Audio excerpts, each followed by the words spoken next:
तुळजापूर तालुक्यातील केशेगाव इथं शेतात नेहमीचंच काम सुरू असताना झालेल्या घटनेत बापलेकासह 4 जणांचा जागीच मृत्यू झाला आहे। मिळालेल्या माहितीनुसार ही घटना शनिवारी दुपारी सुमारे 1 वाजेच्या सुमारास घडली। केशेगाव येथील गणपती शिवाप्पा साखरे यांच्या शेतातील विहिरीत बिघडलेली पाणबुडी मोटर बाहेर काढण्यासाठी दुरुस्तीचं काम सुरू होतं। यासाठी क्रेन मागवण्यात आली होती। मोटार वर काढत असताना अचानक क्रेनचा लोखंडी भाग वरून जाणाऱ्या उच्च दाबाच्या विद्युत वाहिन्यांच्या संपर्कात आला। त्यामुळे प्रचंड विद्युत प्रवाह क्रेनमध्ये उतरला आणि त्याचा जबर धक्का काम करणाऱ्या व्यक्तींना बसला। या विजेच्या धक्क्यात कासिम कोंडिबा फुलारी वय वर्ष 54 आणि त्यांचा मुलगा रतन कासिम फुलारी वय वर्ष 16 यांचा जागीच मृत्यू झाला।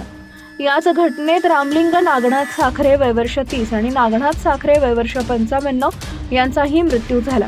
काही क्षणातच चौघांचे प्राण गेले। मदतीसाठी कुणी काही करू शकण्यापूर्वीच हा अनर्थ घडला। एकाच वेळी गावातील 4 जणांचा मृत्यू झाल्यानं केशेगाव मध्ये शोकाचं वातावरण आहे।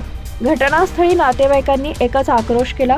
शेतातील कामासाठी गेलेले लोक हे परत येणार नाहीत याची जाणीव झाल्यानं गावकऱ्यांमध्ये दुःखाची भावना आहे।